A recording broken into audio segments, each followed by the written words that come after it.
Namaste, good evening everyone. Welcome again to my YouTube channel GK Law Classes. So here I am back again with another new subject, another new video on the subject the Contract Act of 1872. तो मेरे बहुत सारे student मुझसे ये पूछ रहे थे कि आपने भारतीय न्याय संहिता के ऊपर पिछली बारी वीडियो लेके आए हैं जिसमें आपने उसके मेजर चेंजेस कंपैरेटिव चार्ट्स वगैरह दिखाए हैं, तो उसकी अगली वीडियो कब आएगी। सारे लोगों को मैं बता दूं उसकी वीडियो भी जल्द आएगी, बट अभी इस सब्जेक्ट की वीडियो के ऊपर नीड थी तो मैं इसलिए इस सब्जेक्ट के ऊपर आज एक नई वीडियो लेके आई हूँ आपके लिए। बिना देरी किए मैं फटाफट से वीडियो स्टार्ट करती हूँ, पर उससे पहले आप लोगों को एक रिचुअल परफॉर्म करना है। क्या वो रिचुअल ये है कि आपको फटाफट से हमारा channel GK law classes subscribe करना होगा।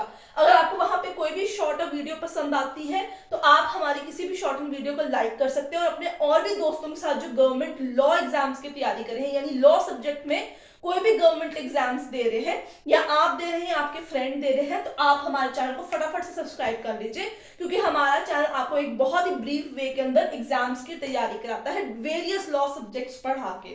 तो आइए बिना देरी की वीडियो को शुरू करते हैं और स्टार्ट करते हैं आज एक नए सब्जेक्ट के साथ, द कॉन्ट्रैक्ट एक्ट ऑफ 1872। सबसे पहले कॉन्ट्रैक्ट एक्ट ऑफ 1872 में मैं आपको बता दूं, मैं कुछ स्टोरी स्टाइल में आपको ये एक्ट समझाने की कोशिश करूंगी, कुछ कॉन्सेप्ट को जो है स्टोरी स्टाइल में समझाने की कोशिश करूंगी ताकि आप जल्दी से उस चीजों को ग्रैस्प कर सके और पेन डाउन भी कर सके। तो वीडियो को स्टार्ट करने से पहले अपनी स्टेशनरी जो है रजिस्टर, पेन, पेपर, पेंसिल, कुछ भी जो आपको कलेक्ट करना है वो कर लीजिए और अपने पास रख लीजिए। इसी के साथ मैं आप लोगों को बता दूं कि मैंने पिछला जो है कल परसों ही एक शॉर्ट डाला है कॉन्ट्रैक्ट एक्ट के regarding the types of various contract, तो आप उस फ्लो चार्ट को भी पेन डाउन कर सकते हैं और अगर आपको वो शॉर्ट पसंद आए तो उसे भी लाइक और शेयर जरूर करिएगा। तो आइए शुरू करते हैं। अब हम सबसे पहले जानेंगे ये कॉन्ट्रैक्ट जो है ये होंद में आता कैसे है।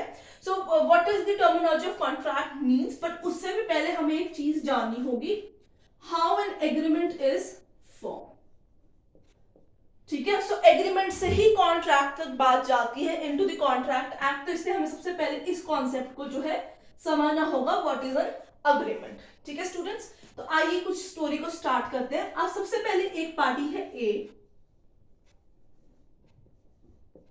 ठीक है, और दूसरी पार्टी है बी। मैं इसी में आपको बहुत सारे इसके कॉन्सेप्ट जो है समझा दूंगी, मैं आपको बता दूंगी कौन सा कॉन्सेप्ट है, आप पेन डाउन कर सकते हैं उसे। सबसे पहले अब ए पार्टी है, बी पार्टी है, यानी दो पार्टी आपके पास। अब बी पार्टी के पास ना एक घोड़ा है, ठीक है, बहुत ही चमचम जाता है, बहुत ही मतलब लाइक वेरी हेल्दी हॉर्स है इसके पास।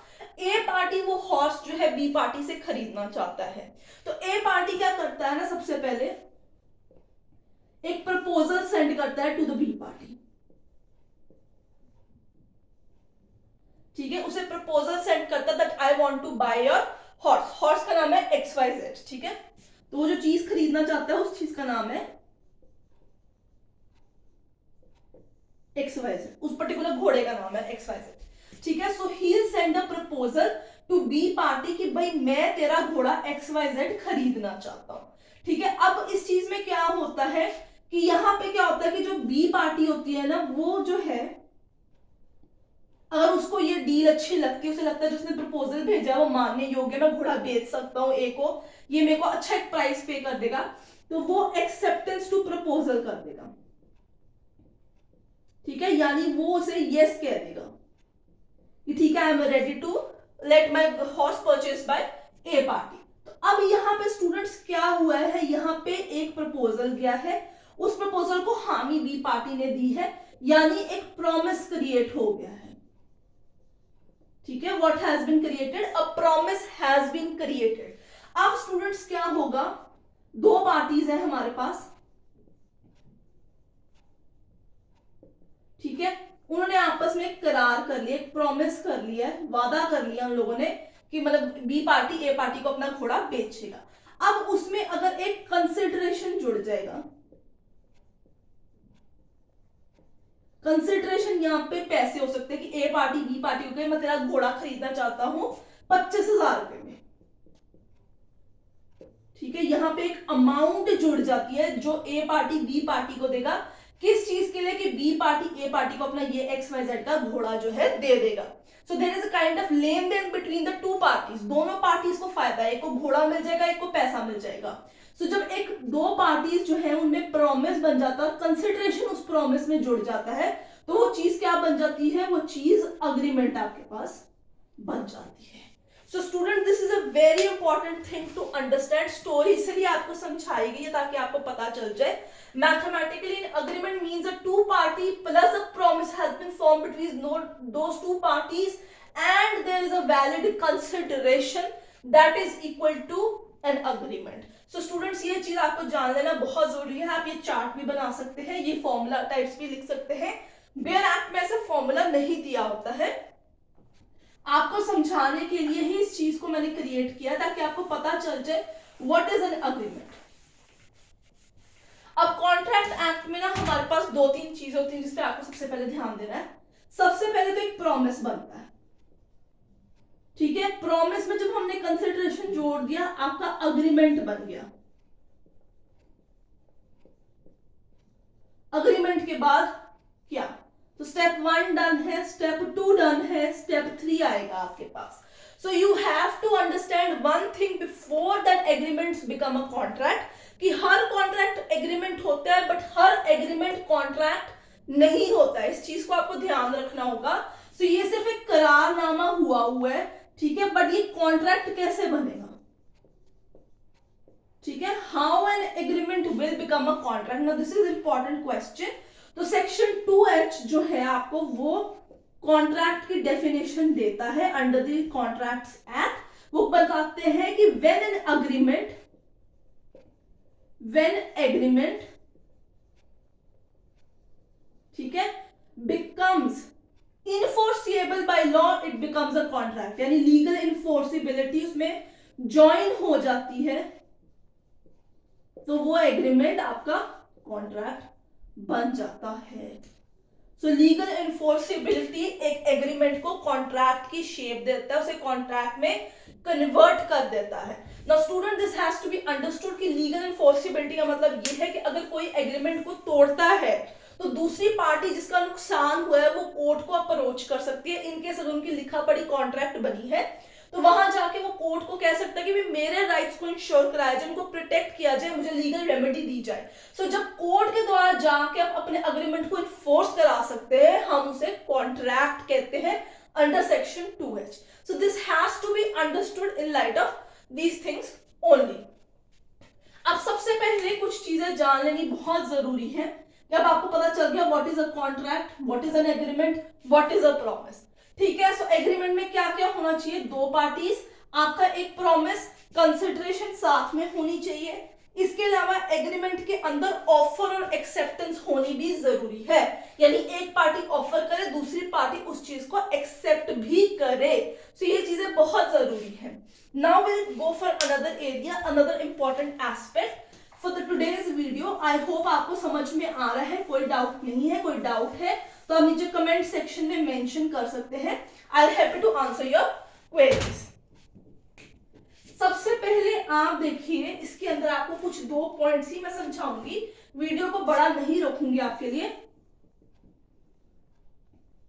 इंग्रेडिएंट्स ऑफ अग्रीमेंट, ठीक है। सो आपको इस चीज को पहले समझना होगा, how a promise becomes agreement and agreements become a contract. उसके बाद आपको कुछ चीजों को ध्यान रखना है, टू पार्टीज, ठीक है, जैसे ए और बी थी, ठीक है। ऑफर यानी प्रपोजल, ऑफर ही प्रपोजल है, प्रपोजल ही ऑफर है, वर्ड्स में कंफ्यूज नहीं होना है। एंड एक्सेप्टेंस, जो बी पार्टी ने ए पार्टी को दी थी कि हाँ मेरा तू घोड़ा खरीद ले, ठीक है। तो आपको इस चीज का ध्यान रखना होगा। देन उसका प्रॉमिस बन गया, और प्रॉमिस में जब कंसिडरेशन 25,000 रुपए का जुड़ गया था, वो आपका एग्रीमेंट बन गया था, ठीक है स्टूडेंट्स। ये इसके जो है इंग्रेडिएंट्स हैं। तो ऑफर कब कंप्लीट हो जाएगा, जब वो एक्सेप्टर यानी बी पार्टी के नॉलेज में आ जाएगा, ठीक है। और एक्सेप्टेंस कब कंप्लीट होगी, ए की तरफ बी से, मतलब बी पार्टी की एक्सेप्टेंस कब कंप्लीट मानी जाएगी, जब वो ए की नॉलेज में वो चीज पहुंच जाएगी। तो आप इनको पेन डाउन कर सकते हैं, what are the ingredients of an agreement. आगे हम चलेंगे what are the essentials of contract के ऊपर, ठीक है। अगले पॉइंट पे जाने से पहले हम पहले ये कुछ चीजें समझेंगे। फिर हम आगे जो है ऑफर, एक्सेप्टेंस और उनकी रेवोकेशन, उनकी कम्युनिकेशन के कॉन्सेप्ट पे जाएंगे. So till now I hope आपको क्लियर है, कोई डाउट नहीं है. So a contract thus will become a lawful agreement अगर वो लीगली इन्फोर्सिएबल बाय कोर्ट हो जाएगा. Now what are an essentials to form a contract?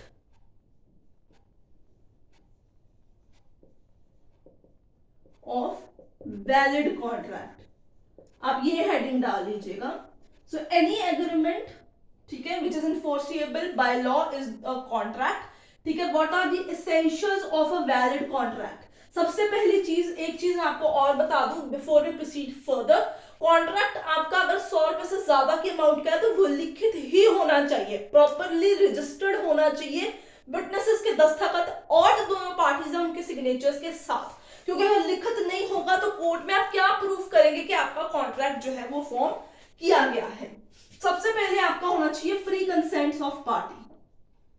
ठीक है, उन दोनों ने अपनी मर्जी से जो है हामी भरी है कि हाँ हम प्रॉमिस, एक एग्रीमेंट, एक कॉन्ट्रैक्ट के अंदर बंधेंगे. ठीक है, मैं खरीदूंगा तू बेचेगा, तो उनकी फ्री कंसेंट है. Curzon, undue influence, mistake, fraud, ये सब चीजें नहीं है. इस पॉइंट के ऊपर हम अगली वीडियो में डिस्कशन भी करेंगे.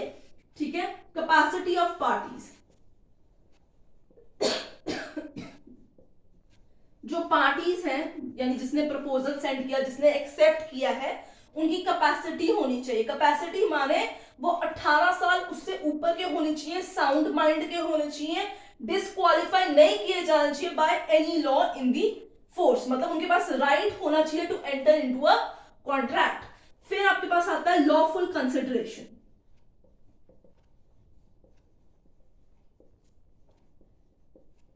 ठीक है, वो जो पैसे आप दे रहे हैं उसको खरीदने के लिए वो जायज होने चाहिए. ठीक है, अगर वो इन ब्लड रिलेशन है, आउट ऑफ लव इफेक्शन है, फिर वो कंसिडरेशन के कॉन्सेप्ट में नहीं आता है, फर्दर डिस्कशन की जाएगी. और नेक्स्ट आपके पास चीज आती है lawful object and subject matter. कोई भी ऐसा कॉन्ट्रैक्ट नहीं बनाया जाएगा जो इनिशियली ही वॉइड एब इनिशियो होगा, या जो है it will in restrain to marriage, your professions, या किसी भी तरीके से इन रिस्ट्रेंट नहीं क्रिएट करना चाहिए. ठीक है, लॉफुल उसका ऑब्जेक्ट होना चाहिए, सब्जेक्ट मैटर जो है उसका लॉफुल होना चाहिए, लीगल ऑब्लिगेशन क्रिएशन होनी बहुत जरूरी है. ठीक है, अगर इनिशियली ही कोई चीज एग्जिस्ट नहीं करती होगी, एवं हवा में उन्होंने बना दिया XYZ घोड़ा, जब तू लेके आएगा मैं तब खरीदूंगा, जब सब्जेक्ट मैटर एग्जिस्ट ही नहीं करता होगा XYZ, तो कॉन्ट्रैक्ट किस चीज का होगा ये भी आपको ध्यान में रखना है. So these are the essentials of a valid contract. Contract को बनाने के लिए ये एक वैलिड जो आपके है एसेंशियल्स है. तो आप जो है ये टू पार्टीज प्रॉमिस एग्रीमेंट, तो ये सारी चीजें इन टुगेदर जो है बहुत ज्यादा मिक्सअप होती है. आपको कंफ्यूज नहीं होना, जैसे मैंने आपको पॉइंट्स लिखाए हैं वैसे ही आप इसे पेन डाउन कीजिए. अगली वीडियो में हम ऑफर, एक्सेप्टेंस, उनकी कम्युनिकेशन, रेवोकेशन और इन पॉइंट्स के ऊपर डिस्कशन करेंगे. आज की वीडियो पसंद आई है तो फटाफट से लाइक कर दीजिए, और आप अपने बाकी सारे जो फ्रेंड स्टूडेंट्स हैं जो गवर्नमेंट एग्जाम्स की लॉ में तैयारी कर रहे हैं, आप खुद तो कर ही रहे हैं, आई नो, तभी आप इसे व्यू कर रहे हैं, उनके साथ भी हमारी इस वीडियो को शेयर कीजिए. वीडियो पसंद आई है तो चैनल को सब्सक्राइब करना भूलिएगा मत. And if you have any doubt don't forget to mention in the comment section. So I will see you next.